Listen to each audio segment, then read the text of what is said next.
एक मरती हुई माँ ने दी अपने बेटे को ऐसी अंगूठी जिसमें छुपा बैठा था एक भूत।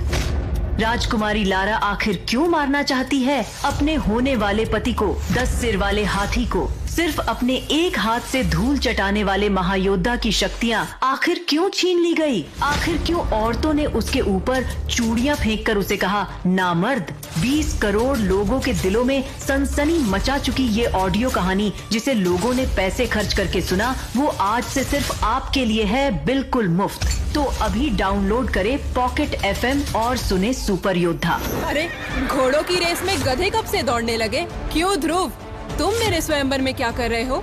जानते नहीं, यहाँ सिर्फ शक्तिशाली राजकुमार ही आ सकते हैं। और तुम तो एक चूहा भी नहीं मार सकते। अरे 10 साल के छोटे बच्चे के पास भी इस शक्ति स्थान में तुमसे ज्यादा सितारों की रैंक होगी। अच्छा होगा कि तुम यहाँ से निकल जाओ। मैं करूँगा तुमसे मुकाबला लारा, मैं हराऊंगा तुम्हें। क्यों अपनी होने वाली बीवी को सबक सिखाने ध्रुव पहुँचा शमशान? क्या वो लारा पर करेगा काला जादू या वहाँ मिलेगा उसे कोई भूत? जानने के लिए बने रहिए हमारे साथ। ध्रुव, तुम्हें मना किया था ना, आज इस स्वयंवर में कदम भी नहीं रखोगे। हाँ पिताजी, और ये भी याद है कि मैंने कहा था कि मैं लारा को वापस जीत कर ही रहूंगा। उसके बिना मैं नहीं जी सकता पिताजी। जियोगे तो तुम तब भी नहीं जब तुम इस मुकाबले में हिस्सा लोगे। आज का ये मुकाबला खतरे से खाली नहीं, इसमें तुम्हें आग के गोले को दूर तक फेंकना होगा, मुंह से आग निकालने वाले भयानक नाग से लड़ना होगा, 10 सिर वाले हाथी को पैरों तले रौंदना होगा, और तब जाकर लारा को जीत सकोगे। और ये मत भूलो कि यहाँ पूरे मैसेडोरिया के एक से बढ़कर एक सुपर योद्धा मौजूद हैं। तुम उनका सामना नहीं कर सकोगे। अब चुपचाप जाकर एक कोने में बैठ जाओ। पिताजी, आपको भी मुझ पर भरोसा नहीं है? भरोसा था मुझे, जब बचपन में ही तुमने 9 सितारों को पा लिया था, मगर तुम्हारी उस शक्ति ने तुम्हारी माँ को खत्म कर दिया। माँ के जाने का गम मुझे है पिताजी, इसीलिए तो मेरी शक्तियाँ भी माँ के साथ ही चली गयी। इसीलिए तो कह रहा हूँ कि तुम आज इस मुकाबले में भाग नहीं ले सकते। भाग तो मैं लूंगा पिताजी, चाहे आप साथ दो या ना दो। दरअसल आज अंबर दल के लीडर की बेटी लारा का स्वयंवर था। ध्रुव, जो कि शौर्य दल के राजा का बेटा था, उसके साथ बचपन में ही लारा की शादी तय की गई थी। मगर एक हादसे के दौरान ध्रुव ने अपनी मां को खो दिया और उनकी मौत से ध्रुव को मिला एक ऐसा सदमा जिसकी वजह से उसकी सारी शक्तियाँ चली गयी। तभी वहाँ लारा आ जाती है। अरे तुम अभी तक यही हो ध्रुव, गए नहीं? लगता है तुम ऐसे नहीं मानोगे और अपनी बेइज्जती करवा कर ही जाओगे। तुम्हें अपनी इज्जत की जरा से भी परवाह नहीं है? नहीं लारा, बात इज्जत की नहीं, प्यार की है। अगर मेरा प्यार तुम्हें मेरे पास वापस नहीं ला सकता तो मैं इस मुकाबले में तुम्हें जीत कर रहूंगा, और मुझे भरोसा है कि मैं तुम्हें साथ ही लेकर जाऊंगा। ये हीरोगिरी शक्ति मैदान में दिखाना, पर हाँ, अगर ध्रुव तुम जीत गए तो खुशी खुशी मैं तुम्हारी हो जाऊंगी, और अगर हारे तो आज मैं तुमसे मुकाबला करूंगी, और उसका मतलब तो तुम जानते ही हो, मौत। इतना बोलकर लारा वहाँ से चली जाती है, मगर तभी अचानक पूरे शक्ति स्थान पर अंधेरा छा जाता है और एक हरी रोशनी भरी बिजली सीधे जाकर ध्रुव पर गिरती है, वो भी उस अंगूठी में जो ध्रुव को उसकी माँ ने आखिरी निशानी के तौर पर दी थी। अचानक ही ध्रुव के सामने अंधेरा छाने लगता है और उसी बेहोशी में उसे एक बूढ़े आदमी का चेहरा दिखाई देता है। मैं तुम्हारा ही इंतजार कर रहा हूँ ध्रुव, मेरे पास आओ।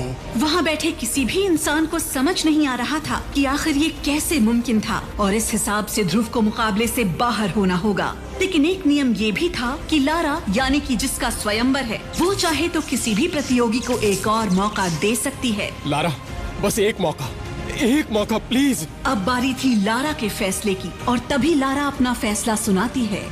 मेरा फैसला है कि ध्रुव की धड़कनें तेज हो गईं। पूरा शक्ति स्थान अब चुप था, हर किसी की नजर लारा पर थी। क्या वो ध्रुव को एक और मौका देगी या यहीं उसकी कहानी खत्म हो जाएगी? मेरा फैसला है कि मैं ध्रुव को एक मौका दूंगी, लेकिन उससे पहले ध्रुव को मुझसे लड़ना होगा। अगर ध्रुव ने मुझे उस लड़ाई में हरा दिया तो वही होगा जो ध्रुव चाहता है, लेकिन अगर मैं जीत गई तो अपनी मौत पक्की समझना ध्रुव। कहो, करोगे मुझसे मुकाबला? है दम एक लड़की से मुकाबला करने का? लारा का ये फैसला सुनकर सब लोग हैरान थे। वहीं ध्रुव के पिता अरेंद्र के पैरों तले जमीन ही खिसक गई। ध्रुव खुद हैरान था क्योंकि सबको पता था कि लारा सबसे ज्यादा शक्तिशाली थी और लारा को हराना नामुमकिन था। अब सबकी नजरें ध्रुव पर थीं। सब जानना चाहते थे कि अब ध्रुव लारा को क्या जवाब देगा। क्या ध्रुव लारा की शर्त मानेगा? क्या वो अपने से ज्यादा ताकतवर लारा को हरा पाएगा? लेकिन तभी ध्रुव ने लारा की आंखों में आंखें डालते हुए कहा, मैं करूंगा तुमसे मुकाबला लारा, मैं हराऊंगा तुम्हें। ठीक है ध्रुव, तो अब ये स्वयंवर भी तभी होगा जब तुम मुझसे लड़ने के लिए तैयार हो जाओ। इतना कहते ही लारा ने एक आखिरी बार ध्रुव को देखा और वहाँ से चली गई। वहीं ध्रुव भी मैदान से निकलकर सीधा एक शमशान की ओर बढ़ गया। आज मुझे मेरे सवालों के जवाब चाहिए। आज मैं जानना चाहता हूँ कि आखिर मेरे साथ ऐसा क्यों हो रहा है। ध्रुव जैसे जैसे शमशान में बढ़ने लगा, अचानक वहाँ की हवा भारी हो गई। ध्रुव के सामने घना कोहरा छा गया। उसे शमशान के गेट के अलावा कुछ भी नजर नहीं आ रहा था। ध्रुव की धड़कन अब तेज होने लगी थी। उसने जैसे ही आगे कदम बढ़ाया, तभी शमशान का गेट धीरे धीरे अपने आप खुलने लगा।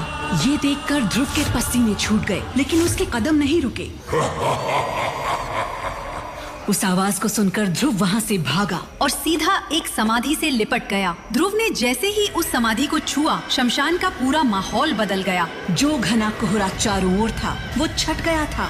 आवाजें आना बंद हो गई थीं। अब हर समाधि साफ दिख रही थी। असल में ध्रुव ने जिस समाधि को छुआ था वो उसकी माँ की थी। तभी ध्रुव की नजरें अपने हाथ पर गईं। उसकी उंगली में एक काले पत्थर से बनी अंगूठी थी। ये अंगूठी उसकी माँ की आखिरी निशानी थी। तभी गुस्से में ध्रुव ने उस अंगूठी को निकालकर जमीन पर फेंक दिया और तभी उस अंगूठी से तेज रोशनी निकलने लगी और देखते ही देखते उस रोशनी के बीच से एक साया निकलकर बाहर आया। कौन हो तुम और मेरी अंगूठी में क्या कर रहे थे? वो साया मुस्कुराया और हवा में उड़ता हुआ धीरे धीरे ध्रुव के पास आया। मैं वही हूँ जिसकी वजह से तुम इस धरती के सबसे शक्तिशाली योद्धा बनोगे।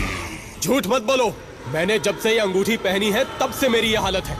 तो क्या तुमने छीनी थी मेरी शक्तियाँ? हाँ, मैंने ही छीनी थी तुम्हारी शक्तियाँ, लेकिन मैंने ये क्यों किया सही समय आने पर तुम्हें जरूर बताऊंगा।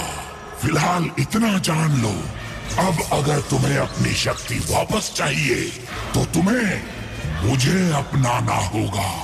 कभी नहीं। मैं अब दोबारा ये गलती नहीं दोहराऊंगा।